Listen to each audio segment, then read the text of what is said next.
One striker who has been in everybody's mouths lately is Victor Osimhen. We know how he left Napoli in not so friendly circumstances. He hasn't left. He hasn't left. Sorry, he's still there. So, but he went to Turkey and he scored over 25 goals across all competitions. Yeah, people say it's Turkey, this and that, but with the way he left Napoli on loan and now in Turkey scoring goals, I mean, loved by the fans at Galatasaray, it's unlikely he's going to stay there. But looking at his options outside Turkey, so many clubs in need of strikers.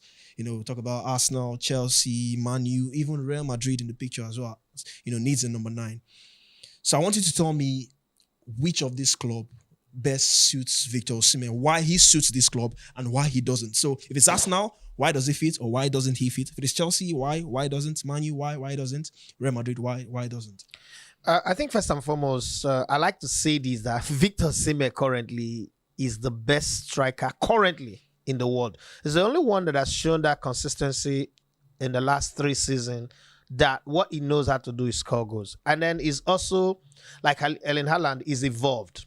Look at Kylian Mbappe struggling to find his rhythm at Madrid. It's 1 season, yes, but then it's also first season for Osimhen in Galatasaray, and he scored this weekend. He scored 1 and assisted 1. That's his 30th goal for the club and almost 10 assists now, if I'm not mistaken. Now, when you put all that elements together, you know that anywhere he goes, he will score.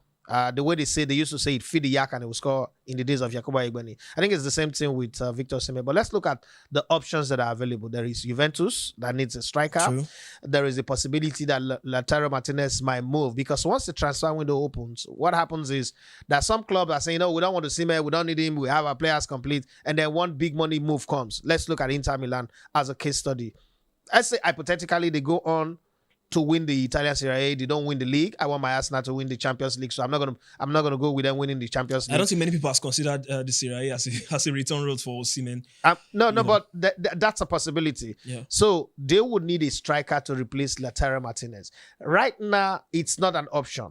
But if they lose Lautaro Martinez to, say, Lautaro Martinez decides to go to Bayern Munich or go to FC Barcelona, Lewandowski, is rounding up his career right now, and then he decides to move, all of a sudden Inter Milan will be forced to make a move for a striker. This is not the era where you have the plethora of strikers, that the spectrum is very large. You can start here. The shades, they are now up to 50 shades of grey when it comes to strikers right now. So Inter Milan will be in the conversation. Juventus are also a possible option, because the strikers that they've got at Juventus, they can score goals, but not as much, as consistent, and as in the frequency of Victor Osimhen. And then Victor Osimhen is that kind of striker that not only the fact that if you feed him, he will score, he could also fight for the rough balls and get it. He can score a bicycle kick, he can score with his head, he can score with his right foot, he can score with his left foot. If it's a drag race, he would give it to you. If it is a Pochas goal, he will give it to you. If it is an amazing goal, not in the Thierry Henry mode, but he could score some very, very amazing goals, True. He would do it for you. Now, I don't want him to go to Manchester United. I'm not his manager. I'm not calendar. I'm not going to decide for him. Osimhen, I've also told us many times that we would say what we want to say. He would do what he wants to do. He doesn't need anybody advising him. So that one is clear. But for the sake of the show, I need to put that in context so that nobody say, I'm trying to advise him. Osimhen, I'm not advising you. Anything you do, those who will support you will support you. Those who will not like you will not like you. The truth of the matter is he's a good goal scorer. So for Manchester United, the reason I don't want him to go to Manchester United is that in the last 12 years, every major player that have gone from where they were shining to go to Manchester United, 80% of them, I'm going to give a 20% chance, there's Zlatan Ibrahimovic and a few others, Bruno, who's been up and down. I can't completely say Bruno is a failure at Manchester United. I've had the chance to, instead of getting better, I've gotten worse. Angel Di Maria is a player who's never done wrong anywhere. He's gone. Benfica, Paris Saint-Germain, Real Madrid, Juventus, everywhere he's gone, he's done well. He went to Manchester United, it was a failure. Memphis Depay, you can say, he's not a serious kid, but every other place he's played, he's done well compared to Manchester United. Anthony, every other place he's played, even though we call him DJ, turntable and all that, but every other place he's played, he's done above average. At Manchester United, he was there. Anthony Martial, every other place he's also played, maybe average, but at Manchester United, he was there. Marcus Rashford, only Manchester United before now. We saw him on loan at Aston Villa and is angling to go to Barcelona. I don't know if that would happen, but you can tell that there is something in Manchester United that makes them kill players currently. Having said that, even if we're going to remove that banter conversation, because people will not even agree with empirical facts that players go to Manchester United and they drink that poison chalice and their career fall by the wayside. You should also look at the fact that Manchester United need 3 to 4 transfer windows and trust in a coach to be able to kind of like turn the team around. Does Victor Osimhen have another 2-3 seasons at the top before he start pivoting, before his career start going down the hill? Is it a player that is going to be patient? Because I tell you this, Man City is going to be better next season. They need just 3 or 4 signings to get better. Chelsea might get better next season. Arsenal definitely will get better next season. Liverpool are not going to the night to sleep. They are just starting a new race. And from the way it's looking, Trent Alexander-Arnold might even stay. So if you look at the players they've got, the young ones that are coming, Arsenal have discovered a way to bring players from the Ale-Hand youth team, and there are still more that are going to come, and then the signings that they're going to get. I don't think Arsenal will sign Osimhen, even though they need a striker badly. I don't think they will sign Osimhen. But will he fit? Not about thinking if they will sign now. Will he fit that Arsenal side? Will he fit into the Arsenal team? There's hardly a team that Osimhen will not fit into. The only reason I don't think he will go to Arsenal is Arsenal will not pay anybody £400,000, £350,000, or £300,000 right now. Arsenal will not do that. So that said, will he fit into the Arsenal team? Yes, because what he needs to do is Arsenal might lose the one midfielder to gain him if they put him in the Osimhen team. Because what Arteta is playing in the Champions League is when they are not with the ball, Merino comes into the midfield, one extra body. That's how they were able to outwit Real Madrid. Real Madrid needed to build in that midfield, but they had one old man in Luka Modric and 2 young players. And then Arsenal have 4 players who can run, who can walk, and then or 3 runners in Odegaard, Merino, and Declan Rice, with a stabilizer linkage in Thomas Partey. That they did not have. So no matter what they did, and then they couldn't run on the side. The wings that they normally use, Bukayo Saka was always doubling up for Gerard Timbers, and then Martinelli, who everybody's always criticizing, was always running, covering every blade of grass to make sure Rodrigo does not have a chance to be one-on-one with Miles Lewis-Kelly. So you look at that for the Arsenal team, and then you're not bringing Osimhen into it. Osimhen would score goals like goals are going out of fashion, but unfortunately, Arsenal cannot pay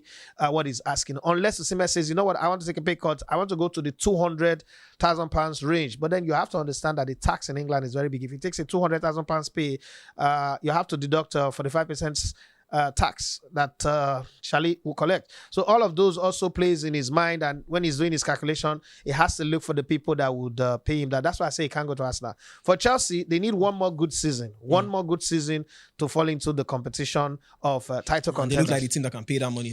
They can pay that money. So Chelsea can pay that money. If Manchester United can pay that, I don't think Manchester United can pay also, because they're in big debt. They're struggling. There's a whole lot of things that's going on. Osimhen alone, Manchester United is not a team that Osimhen alone coming in the way Haaland came to Man City will just fix the problem, and then they go on to win the treble. You need Osimhen. You need a good goalkeeper.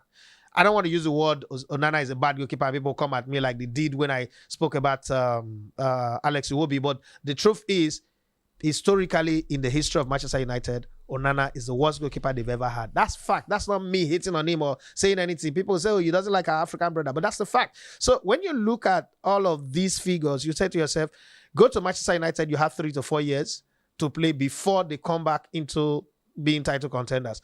Do they have that? Because in that space, they might fire the coach. Another coach will come in and tell you, I need somebody else. When Zexi was coming into the Manchester United team, he thought, oh, I'm going to stay with the other guy, Eric Ten Hag, and we're going to build together. Then Amorim came in. Amorim is systematically making these players look bad so that he can sign his own player. That's the thing that every coach does. Sign his own players and change the entire dressing room. If you bring in Osimhen, 1-2 season, he doesn't do well, Amorim is gone, and the new coach comes in and he tells you, this guy is not good, they have a problem, I have a problem with him, there's a dressing room. I mean, coaches have had problem with Cristiano Ronaldo at Manchester United. Coaches have had problem with players that are naturally gifted. So I don't think he should go to Manchester United. But the question is, does he fit into any team? Even Bayern, he does. I think that at the end of the day, there are 2 clubs that we're not looking at carefully: Paris Saint-Germain and Bayern Munich. Now, with Paris Saint-Germain, they've won the league. Tuesday and next week, Wednesday, Arsenal beats them. They're out of the Champions League. They will have to readdress their striking position.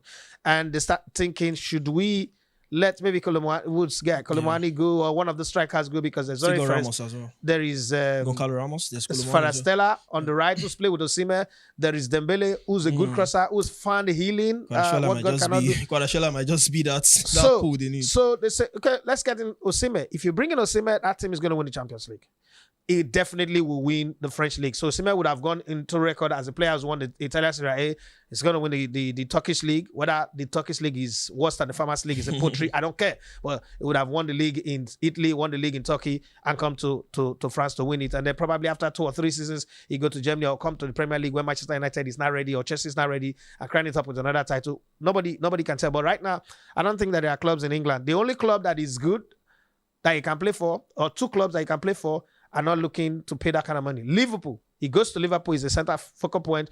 He will score goals like goals are going out of fashion. He goes to Arsenal, he will score the 30, 35, or 40 goals per season. But Arsenal cannot pay that kind of money. That's the problem. You are listening to Elegbete TV Radio.